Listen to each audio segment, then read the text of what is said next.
wait a minute. Let's see. Okay. You got us streaming. About to be. It's something else.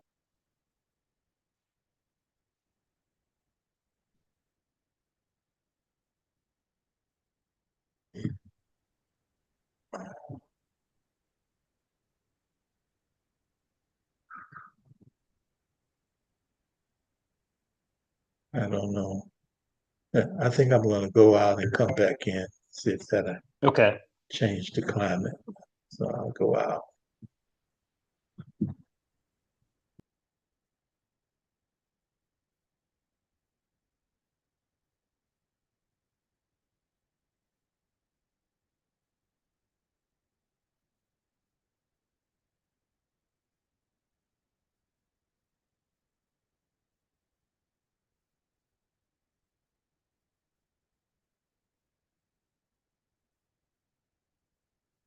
Can you hear me, Edward? Yes, I can. I don't know why. It's printing out what you're saying instead of me hearing you verbally. And I don't understand why. Let's see. Let's see. Yes,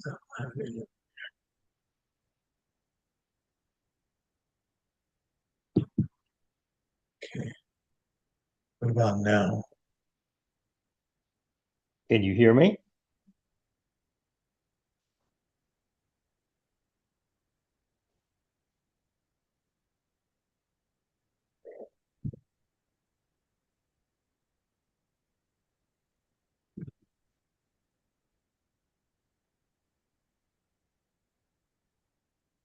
Hmm.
Okay, I heard that.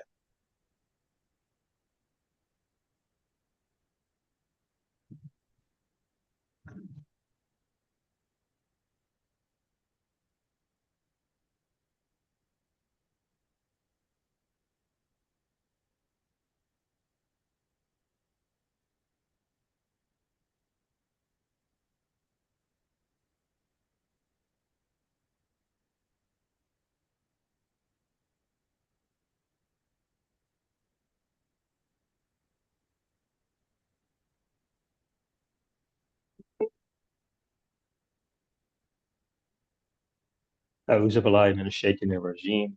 Bismillahir Rahmanir Rahim. Indeed, all praise is due to Allah subhanahu wa ta'ala. We praise Allah and seek Allah's help and forgiveness. We seek refuge in Allah from our soul's evil thoughts and our wrongdoings.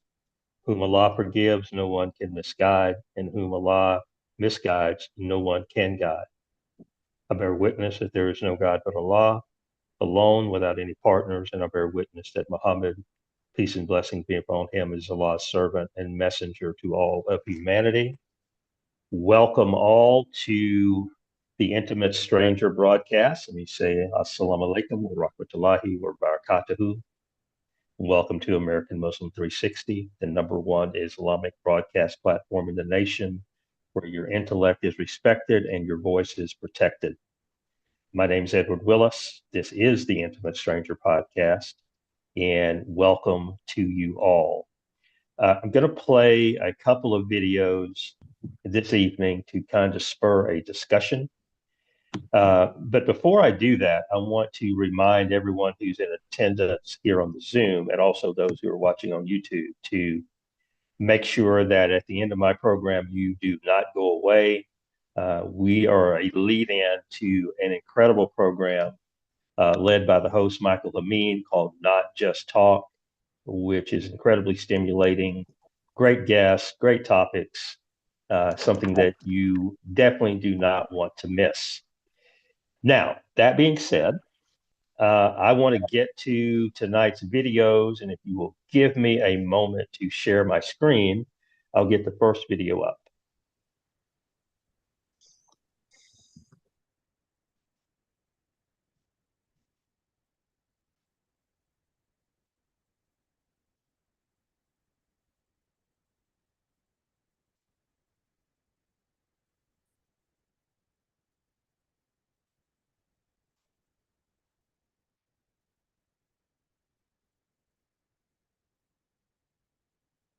Is and what it has done. Let's not wait until the US becomes France. Allah does provide. No one can take away your risk. No Zionist, no Islamophobe can take away your risk that Allah has promised you. So you might as well live on your feet than on your knees.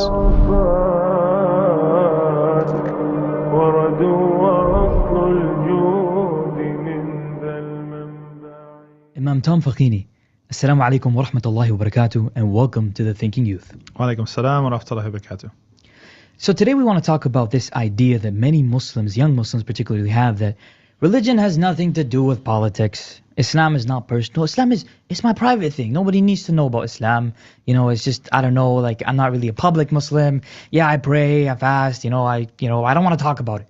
And this mindset, you might, be surprised because you hear, obviously you hear this in some more liberal audiences or people who have come from a more liberal thought. But sometimes you even hear this from people, I've heard this from people who are hufaz, people who teach Quran, people who do khutbahs, where they won't say that Islam has nothing to do with the rest of your life, but what they will go and say that Islam, politics has nothing to do with Islam.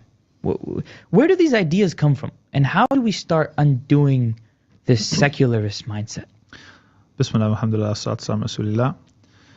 The word religion in Latin originally meant your duty unto God, the duty that you owe to God. And it's very, very interesting because it's actually very close etymologically to deen. Deen, dain, it's an obligation, it's a debt that you have to pay. Somewhere along the way, the definition of religion changed.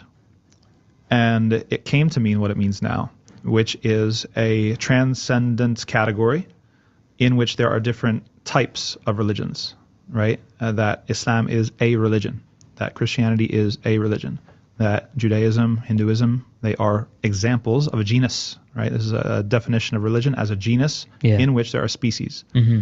Okay, and this understanding of the word religion is only a couple hundred years old. Really? It's fairly recent.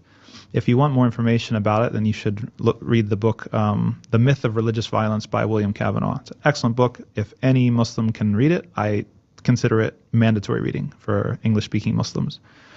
He traces the differences in thought, ideas, and words, and the meanings that they carry to demonstrate how the process of secularization created not just a separation between religion and politics, but it redefined religion in an apolitical way. And it did so because that was a necessary thing to do for non-religious political movements such as the nation state to emerge, to be able to emerge and overthrow the authority of the church. That the big problem was that in a pre-modern world, there is no such definition of religion that excludes politics. And there's no such definition of politics that excludes religion. It's a thought that could not have been thunk, right? Until a certain point. So this is actually very, like, if you're into Foucault and stuff, this is very like Foucauldian. Language is the limit of what you can think. Explain that. That the words contain ideas, and those ideas have borders and contours. Yeah. Right? And so it's very, very important, the words that we use and the discourse. That's why a lot of postmodernist theories about discourse analysis and where do words come from and the history of words and the history of ideas.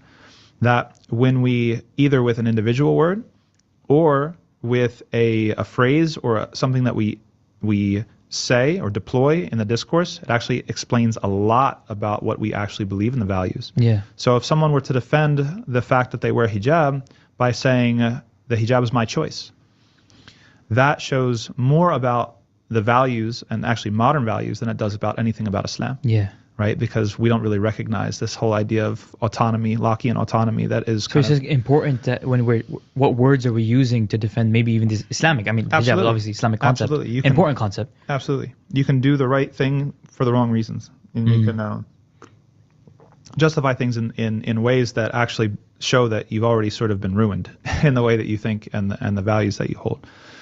So, I mean, these were changes that happened within Europe itself in order to create space for the nation state and to allow a non-Catholic church authority to emerge, and it did.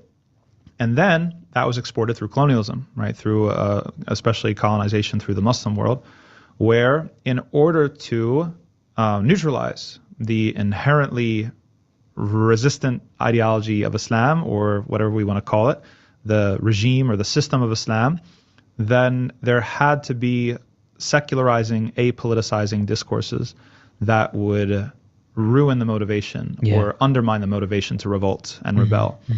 And so we underwent the same process in the Muslim lands, where Islam itself was redefined. It was converted into a species, part of the genus of religion. And so it's really just about these things that you think are true, right? These beliefs that you have. Yeah. And so the transcendent frame is supposedly that you have these beliefs, he has other beliefs, she has other beliefs, and then we all come together through the secular nation state, and that's where we tolerate one another. Yeah. So that's one way of ordering the world, but it's not self-evidently true, and certainly not self-evidently better than other ways of ordering the world that existed before that. So the idea that Islam, and I call this the Islam of 4 walls and 5 pillars, that Islam is just limited to the 4 walls of the masjid, Yeah. you know, and then you're out and you're a different person, a complete bifurcation once you go outside the mosque, or that Islam is just 5 pillars. It's only, you know, your personal individual worship and ibadah. It has nothing to do with how you order society. It has no civilizational So it's either dimension to it. It's not just the political. masjid or just the home. Yeah, exactly. Yeah, yeah, yeah. Exactly. So this is all very new.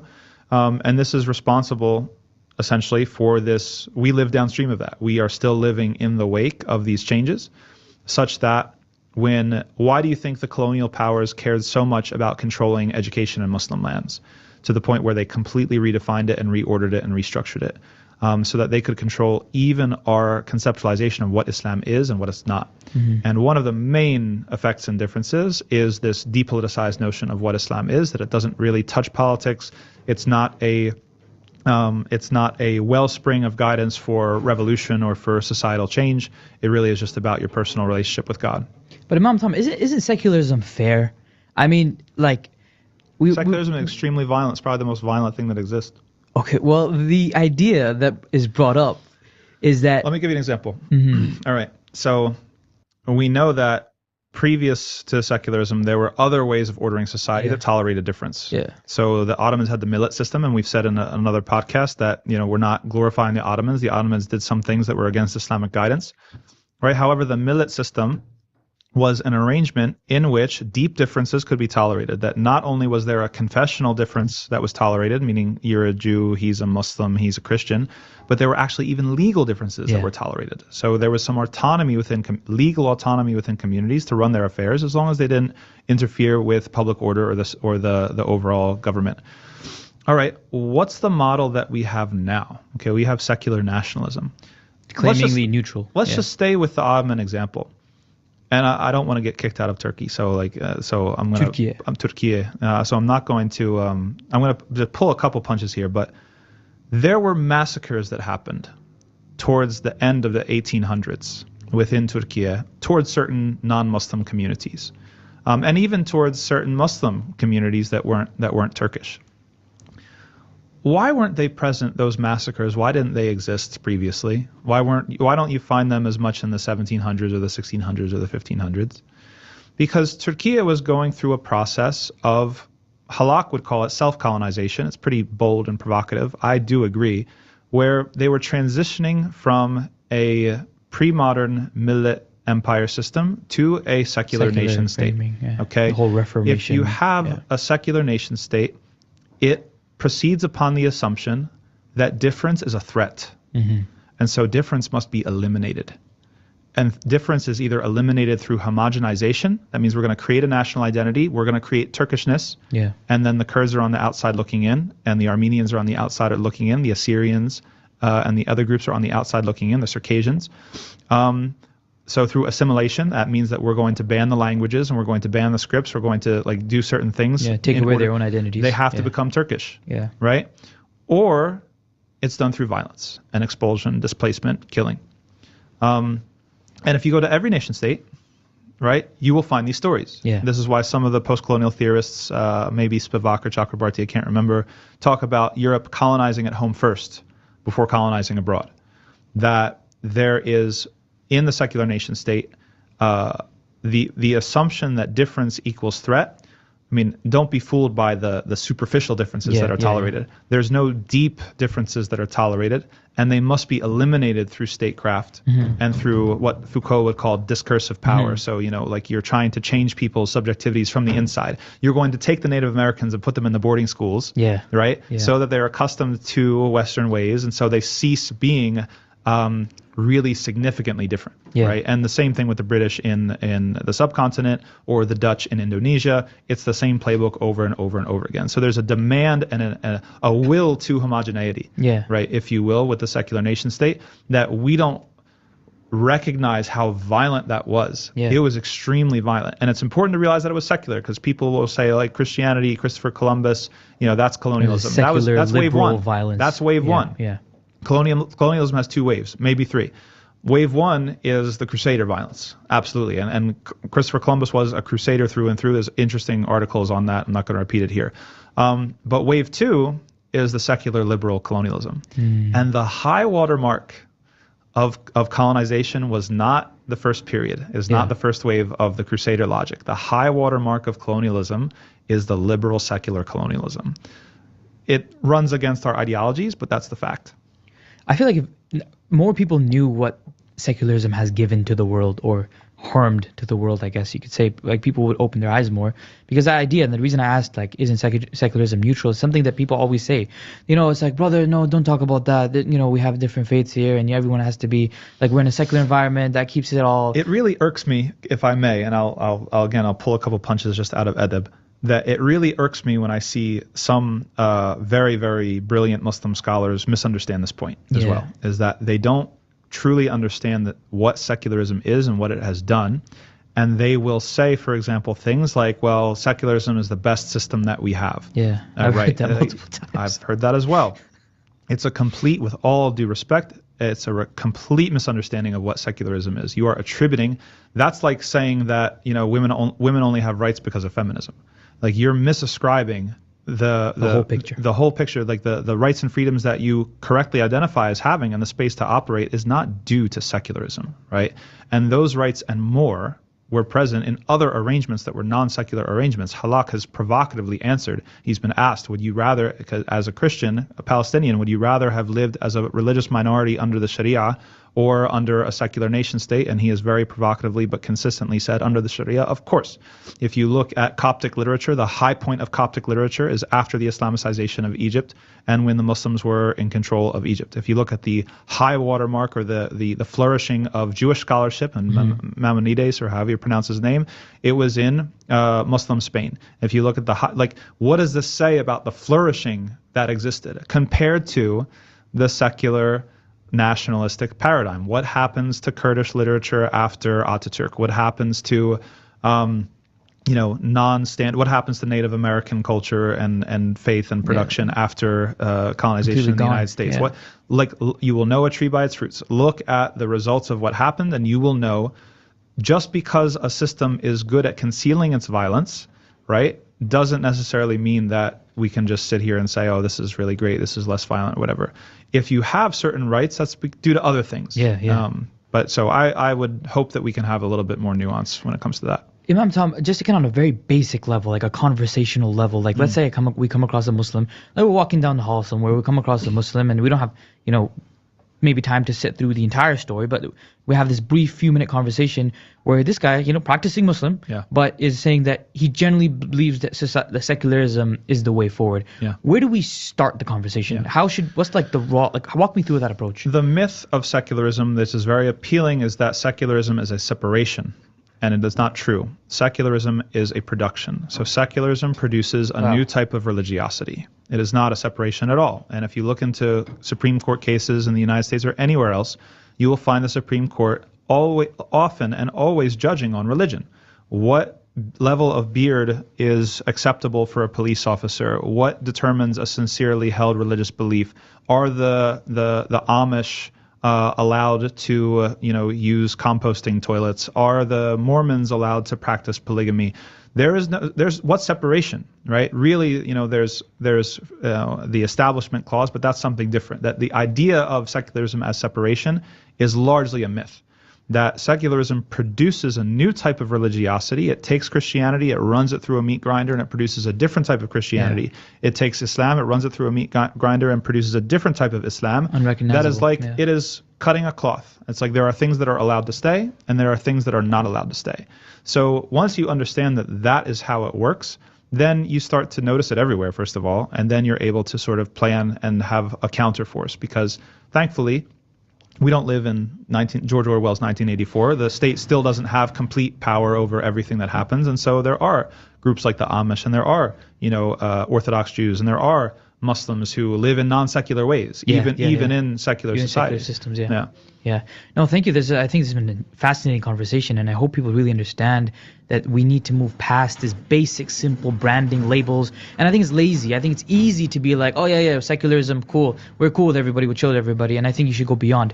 But before we get to the last question, I just want to kind of comment on this other aspect of secularism, what I think is a product of secularism, is when people, again, religious Muslims who think that Islam has only to do fine. They'll say, yes, Islam is not just a masjid. Islam is not just a house. We give da'wah on the streets. We give the adhan out the streets. We look visibly Muslims. And they do a lot of great stuff. But then they somehow take that, but then they limit it at, oh no, but Islam is not about politics or the laws or the system or society. Because people don't realize that in order to be able to live and do da'wah as Muslims, it requires a plausibility structure that has legal and political dimensions.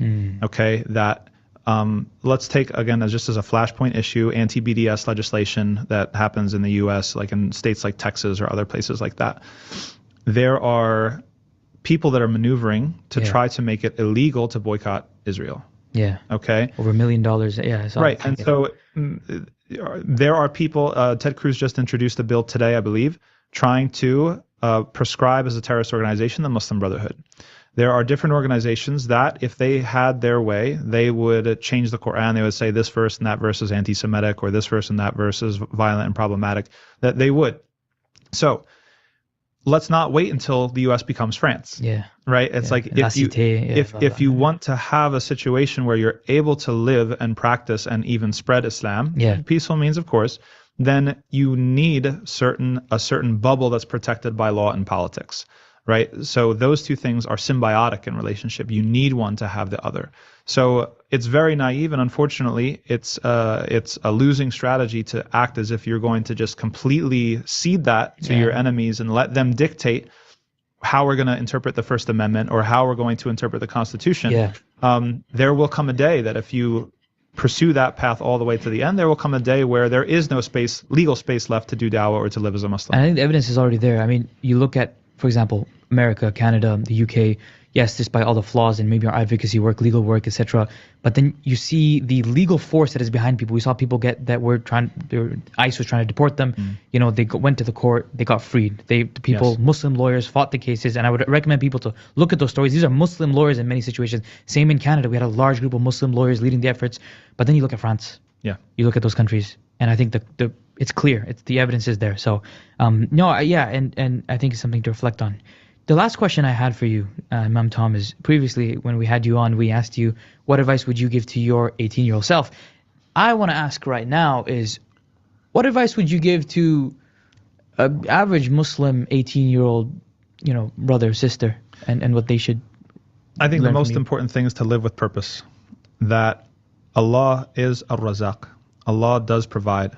No one can take away your rizq. no Zionist, no bigot, no Islamophobe can take away your rizq that Allah has promised you. So you might as well live on your feet than on your knees, right? Allah has created you with certain skills, and you are suited, your personality, your sensibilities, you are suited for a certain work that only a very few people can do. Your job is to find what that is and then to go all out and make it your life's mission.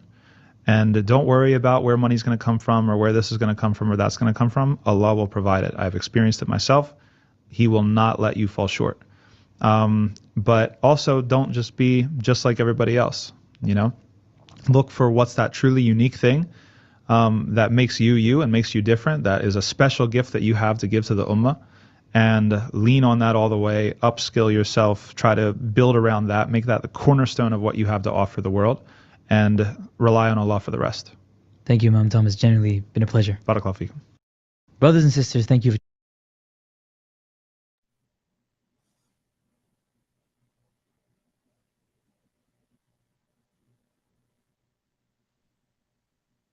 Okay, Michael, your hand is up. We'll go immediately to you. Thank you so much. And this presentation brings so many things to mind. And I found this quote that is helpful, more helpful to me today in presenting al-Islam, popularly called Islam, but the Quran, the guidance itself calls al-Islam, the Islam, the definite article. And in contrast, it also mentions Islam, that the way of life that is being selectively followed and selectively chosen. And in regards to that, the Creator says, speaking of this Islam selectivity, don't make your religion a favor to God and his messenger. You're using this thing like this deen, this way of life, not religion. And I want to speak to religion, more properly defined with a realignment. That brings this quote up. You can't teach a man what he thinks he already knows. And we have Muslims, young and old, that are first generation Muslims that have come from different circumstances without checking in with those who claimed Islam in a more difficult environment. No check-in. We know the religion. You don't know the religion. We're not going to recognize your struggles. We'll take it from here in being the mouthpiece for Islam, not al-Islam. And I noticed that in his language, he's talking about legalism and so forth. But the guidance is universal concepts for human life in its excellence. He missed that, but that's clear in the Quran. The protection of other people's right to worship is clear in the Quran, that we are to protect those houses of worship where the name of God is called upon. That's clear. You don't need any interpretation, but those clear statements or verses in the Quran, these legalists and so forth, they don't. And I'm purposely being antagonistic to them, Right. because we have a history, a legacy where the notable scholar C. Eric Lincoln described for us the Honorable Elijah Muhammad and the then Nation of Islam in the lost found wilderness of North America. He described it as a proto-Islamic movement. That gives us so much dignity from a Christian theologian who was a friend of the Nation of Islam, became a friend of Imam Wardi Muhammad, the son of Elijah Muhammad, and transitioned the community of his father into the full depths of the religion of Islam, meaning the standards of the Holy Quran and the life of Prophet Muhammad, who modeled that life experience for us. So I'll stop with that. There's much to say, but we have a duty, in my opinion, to describe al-Islam as it was presented to us. We weren't given verses and the feeling of the religion. we were given the logic. And I'll stop there. Let me play opposing counsel for a second, because I actually think that his presentation or what he was saying and what you're saying are not that far apart. But I don't think, maybe because of editing, maybe because of time, he didn't have time to extrapolate. And I'm saying that without knowing it. I'm going somewhere with that. In talking about Islamic communities that live in the fashion of what you just described, with that full knowledge of true al-Islam, just like the Amish live in their way, just like the Church of Latter-day Saints, those individuals or families live in their way. Yes. There are Muslims that are either or attempting to do the same thing. And the issue that you run into in the West, especially, and now really in almost every country of the world, is because they're not assimilating their legal attacks. And I think what he was saying is that you have to understand that those legal attacks are going to come at you, and that you have to be aware of and be prepared to make legal arguments and legal fights to be able to maintain your ability to live in the fashion that is prescribed in the Quran, no matter which country that you're in. Well, and especially if you're in the West, right? If I may, if you're in Canada or the United States, or I think they threw France in there as well. Yeah, well, France is very oppositional to Islam. And I think a lot of it has to do with the way it's presented. You know, like I said, we would have less problems with our neighbors who are in the church and the synagogue if we clearly say what God says and show how Prophet Muhammad represented that. This guy, and I'm calling him a guy on purpose. This guy went to the Turkish presentation.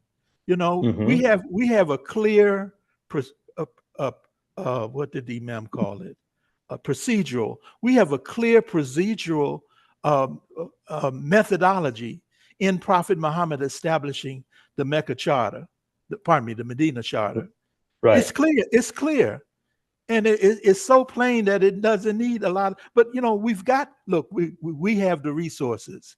Our community, in my opinion, more clearly offers those resources in a way that our neighbors can understand.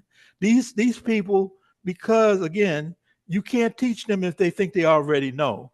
And because they grew up in a tradition of Islam, and I have to say this, it was a weak tradition of Islam because of colonialism, because of those influences in physically getting rid of those strong, knowledgeable scholars and others, or forcing them to migrate. You know, clearly getting rid of that which would help strengthen the Muslim community neighborhood. We see right now in China what they did. They tore down mosques, they tore down community. It was not out of ignorance. They know the history of al-Islam when a group of, not more than just prisoners and convicts, when a nation grabs a hold of the universal principles of al-Islam, that nation transcends, it grows. They're presenting they're making a weak presentation that can be torn apart by legalistic minds.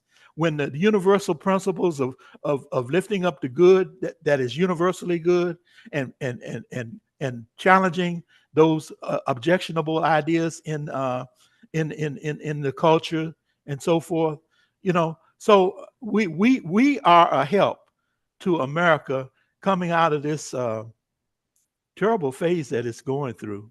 You know, al-Islam offers the medicine that America so sorely needs, but it has to be presented properly. You know, there were so many verses that this gentleman could have offered to show how, you know, we are supporting of true humanity, a common humanity that the Declaration of Independence speaks to. You know, our neighbors may be of different religions, but as citizens, the foundation of America presents a declaration that says all men are created equal under the Creator. that says that towards a more perfect union, these steps need to be taken. I know about the political ideas of racism, you know, and 3/5 of a human being. I know about that. But one of our own notables, Frederick Douglass, said that if they would live up to these documents that have been published, you know, we can all get along, so to speak. So let me ask you this, because you make a good argument for what could be, but we have to realize that today we live in a very secular country, in a very secular world, and the voice. And let me interject this real quick. Every one of these podcasts or conferences or whatever that I listen to, and I listen to quite a few of them because I really want to understand how the Islamic world is thinking and moving as a whole, as an ummah that I'm supposed to be a part of, this worldwide ummah of al-Islam. So I want to hear the thoughts. I want to know what the thought leaders are saying. These people that have millions of followers or whatever, what's going on out there. They never reflect back on this community. I mean, basically what you were saying to a certain extent is he went around the world to talk about different Islamic societies without ever mentioning the community of Imam W.D. Muhammad. Or the community of Prophet Muhammad. Or the community of Prophet Muhammad, except in a little, it was so off. Kind of barely brushed against it. Just barely. All right? He barely talked about Turkey. Talked about Turkey more than he talked about. Right. So hear me out on this. I'm trying to figure out what their end goal is. Because some of these are very intelligent people. And I'm not saying that the gentleman tonight, Imam Tom, because I've heard him before, I'm not really impressed with him. He probably would not be impressed with me either. But there's some kind of an end goal that they have in mind for their vision of al-Islam and the Islamic community worldwide. And I will go out on a limb and say it doesn't match mine. I agree. Okay, it doesn't match mine. And I have seen and witnessed the overt attempts to push the Islamic community in a certain direction. Yes. And I have continuously witnessed the subtle and continuous attempts to push a certain brand of al-Islam into the mainstream, especially of the West. They don't even call it al-Islam. They say Islam. I know they don't mention. So that's another question, and I'm glad. Hopefully, Imam Tariq will jump in here a little bit with his thoughts, and anybody else that's on here that has thoughts about the direction of the entire ummah, not just our small community, but the entire ummah. Because one of the things, I had a conversation with a brother. He's Turkish and a Muslim and a member of a fairly large and growing, as far as influence goes, group in the United States of America. And in asking him about his faith,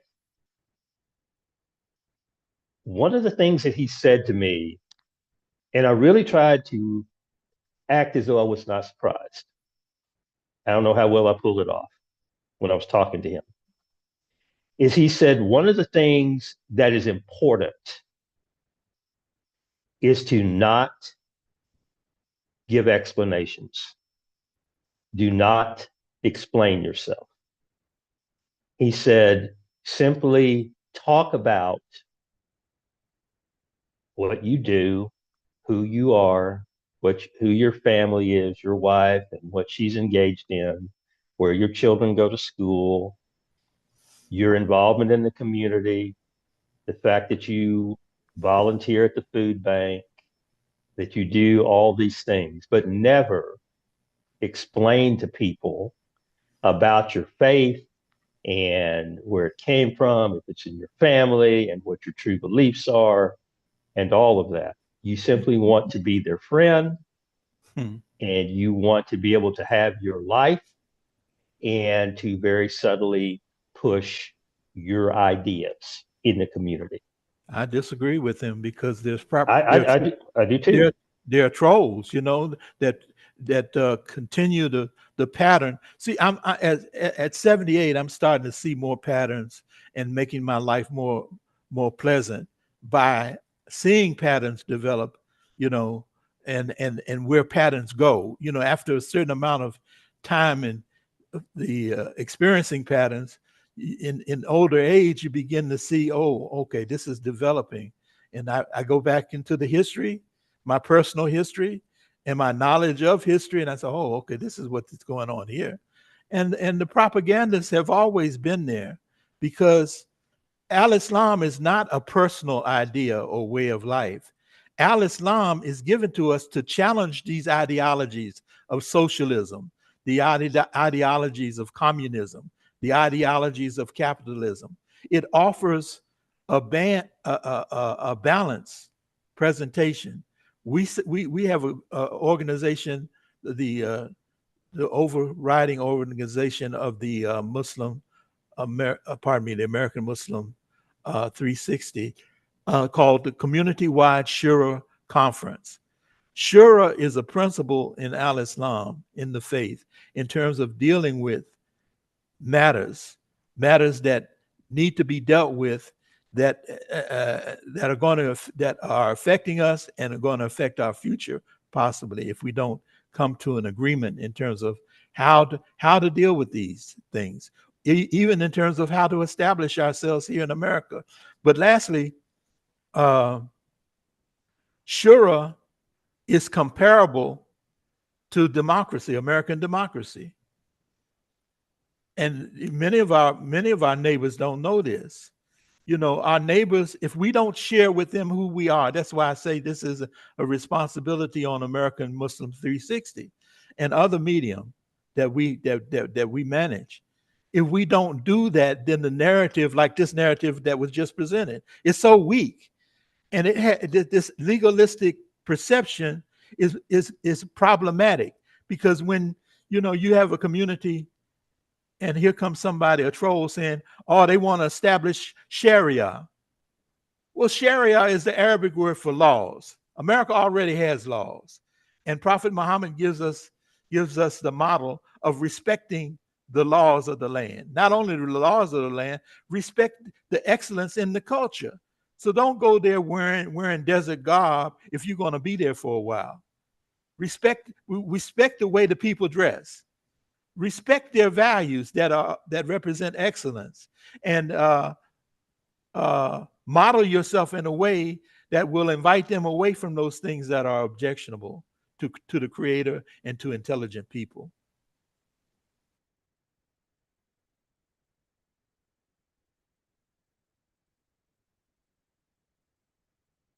Michael, that's a hard sell in an environment in which the other voices are 50 times louder than yours. But these concepts are so powerful. Just repetition. You have to outwork them. And we have, thank God, the internet, where we can go on Zoom and then transmit our ideas over to YouTube and Facebook and so forth. So it's not as hard as it was in the past for other Muslim communities.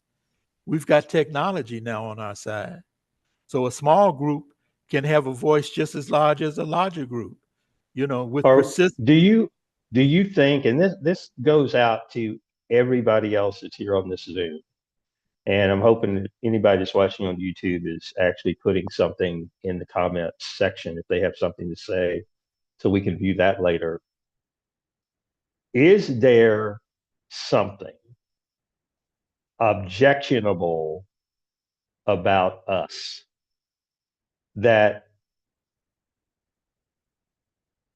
slows our progress and slows the amount of impact that we have in the society. Given what you just said with social media, et cetera, et cetera, et cetera, all these channels to reach people, and the brilliant people that we have within our community who do have knowledge of Al-Islam, what would you say is the limiting factor that has us lagging some other groups? And I promise you, we are lagging some other groups. Yes, lack of knowledge capital, the ignorant practices of those that identify with Warith Deen Muhammad, with W.D. Muhammad, the ignorance, the lack of proper application according to the leader's presentation, overlooking the leader's presentation and his knowledge body of Al-Islam and insights and inspirational presentation of the religion, and shooting from the hip. Or my thing is, we have an environment of individualism. This is the nature of American society. This focused idea of the rugged individualist, and you hear all this language about my thing this and my thing the other. And especially for African Americans, we don't share a common vision. Like the Asians, the new people here, the Latinos, they have a common vision and a philosophy. Mi familia. The Asians, I don't know what the name of it is because they're very quiet. The Haitians came here with a philosophy, and they migrated here in these rugged boats, and all they were looking for was an opportunity. They weren't begging for welfare or anything. They came with a system of values where they could quickly establish themselves, and they have.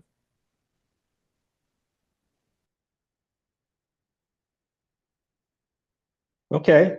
I mean, I'll buy that, but I also would Look, say at least those individuals who are pioneers have a history within our community of really and truly being prominent in the communities in which they existed.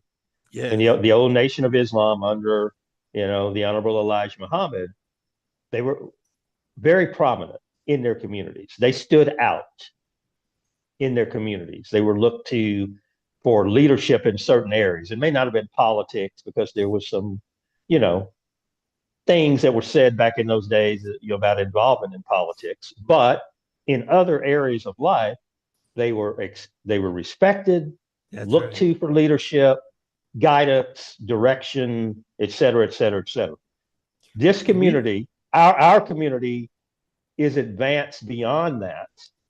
Or have we become too sophisticated in many ways and pleased with our knowledge of Quran and Sunnah, et cetera, to properly get out and get our hands dirty and be leaders? I'm going to call names, Imam Tariq, Muhammad Sharif, Sister Martha. We need these other voices to come in, Sister Khalida, other voices to share their insights and understanding of this. It's a challenge. We are actually what they call trailblazers. The establishment of the Muslim community life is new, and we've got a lot of challenges, but you can't build in a environment of disruption and oppression. So it has to be done quietly, without a lot of broadcasting. It has to be done the way organic communities develop, not broadcasting and waving, look at me, look at us. No, it has to be done quietly, making neighbors with our neighbors. And there's so much knowledge in the Quran that does that. The protection of other houses of worship. Listen, we got the chapel of secularism right now established in America. The church and the church people, the synagogue and the synagogue people aren't being respected. But they did speak out in New York, though, didn't they? They did. Kareem Hamid, your hand is up, brother. Welcome. Assalamu alaikum. Yes. Wa alaikum assalam, praise be to Allah. This is two subject matters: secularism versus belief in God. Is that what we are what this is pointing to? Secularism versus religiosity. You say that this is a secular country. You know, you can say that, but in this country, they use the phrase "one nation under God,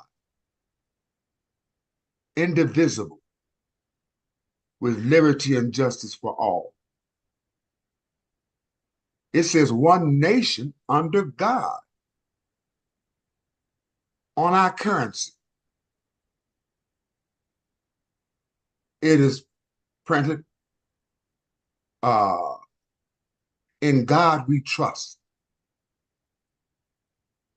And also, there's another phrase that's commonly used, "E pluribus unum."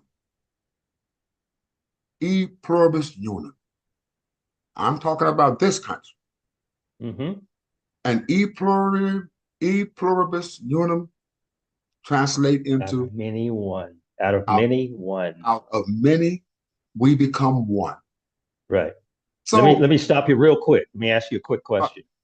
How much of that today is rhetoric, and how much of it is inured to the soul of Americans? I'm so glad you asked at a oh, you're good. You asked at the perfect time. The perfect time. It it was demonstrated in the most richest cities on the earth. Very powerful. It was demonstrated. There were people of many ethnic groups, many religious persuasions, and they joined as one to promote the good. You know, uh, this is what I'm seeing. We have to see God's hand moving. New York is a very diverse, and plus New York has a solid reputation, which I don't think it deserves all of it. But they showed up. Mm-hmm. Mamdani did not push his religion. He addressed the needs of the people, of the common people, and that we care about one another. You cannot just run over us Right. or someone and we not respond. Uh, Right. well, for real, the answer is occurring as we speak. Okay. Let me stop you again, because I agree with you on what he was able to do in New York City.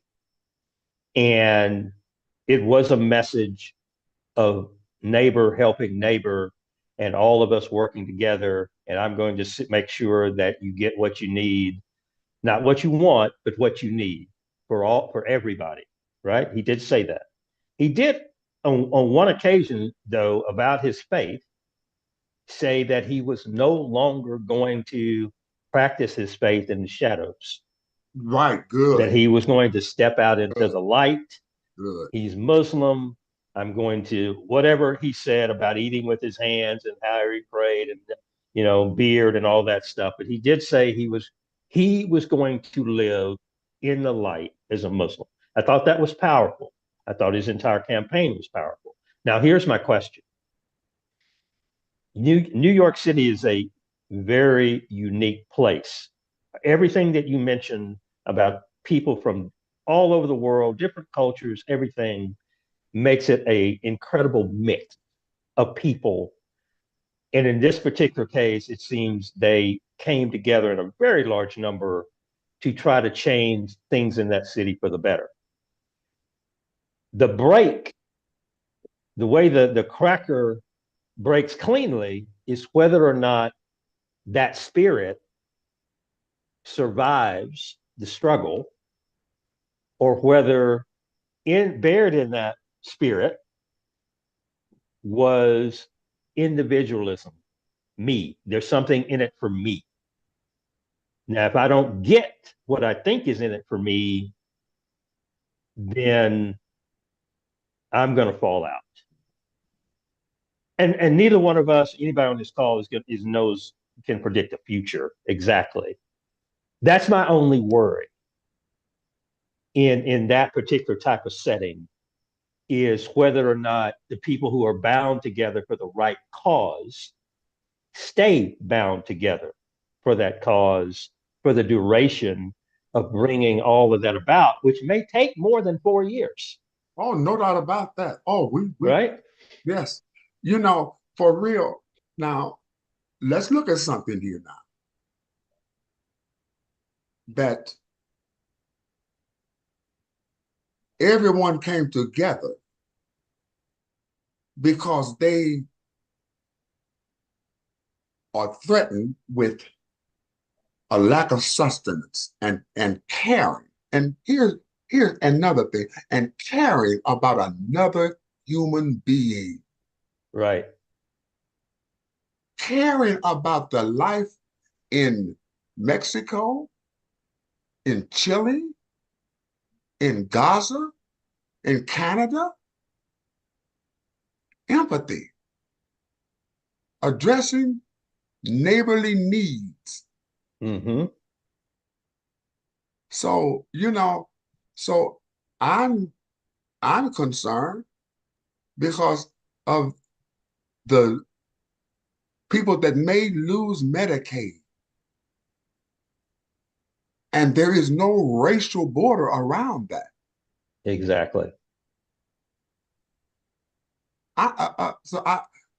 For right now, and I think a lot, for just right now, I have some good medical insurance. I don't know if it's going to, continue. It's going to be there. It's going to be there. Don't worry. It's going to be there. But my concern is not just for myself. Right. It's for the millions of people of many, many races, from any different nationalities, that will be negatively affected. Ages too, from babies all the way up to the elder. Yes, there's going to be a loss of life. Yeah. So let me stop you real quick, and I want you to hang on. Don't even put your hand down. There's a 3-minute video that I want to show. And Michael, I know your hand is up too. And you, when this video is over, basically get ready to bleed into your program. Okay? So I want to do this real quick. Bear with me.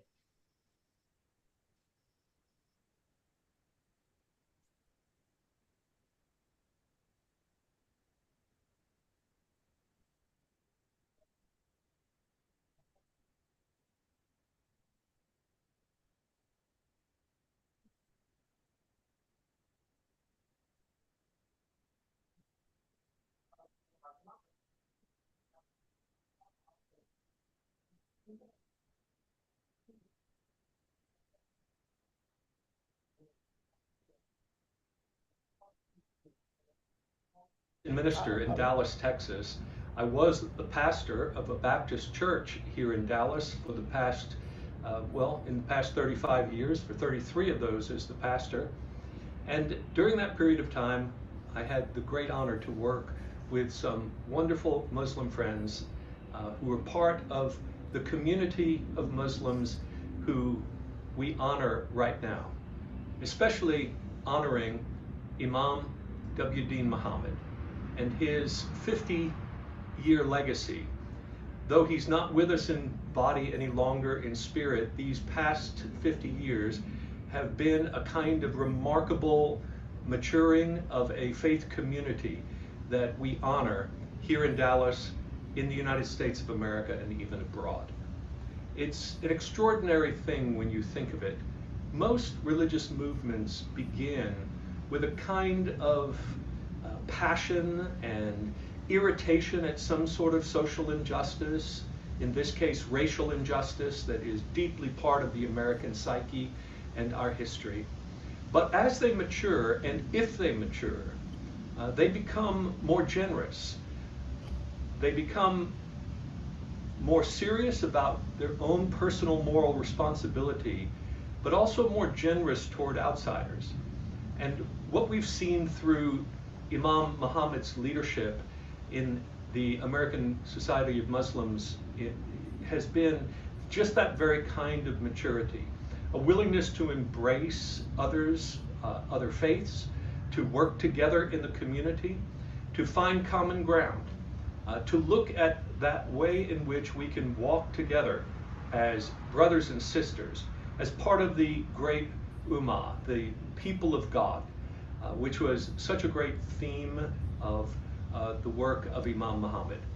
We're grateful for his generous spirit, for the way as a reformer he led his community to learn how to focus on social transformation and personal responsibility, on how to merge that sense of what it means to be a faithful Muslim with what it means to be a loyal American at the same time. In times like these, when there is a resurgence of Islamophobia, as well as other forms of discrimination and fear of other religions and peoples, having a community that is inspiring like this has been a real contribution, both in our own community and also in America as a whole. It builds trust. It teaches us that we don't have to fear the other. So on this great anniversary, I do want to send my regards, my love, and my gratitude for the wonderful work of Imam W. Deen Muhammad and his Muslim community that we celebrate now. God bless you.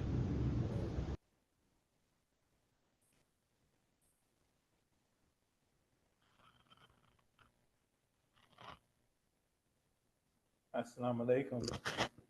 Okay, so I wanted to end my program on a high note. That was excellent. Thank you. I was hoping that would hit the spot. That's a minister that I know pretty well myself. His church that he was a former pastor of, Wilshire Baptist, was a church that broke with the Southern Baptist Convention because the Southern Baptist Convention was pressuring them about their interfaith work with the Islamic community in particular. They were very active in bringing Imam W. Deen Muhammad to Dallas and giving him the opportunity to be in their pulpit. Fairly large church, not the largest Baptist church in Dallas by any means, but a pretty large community.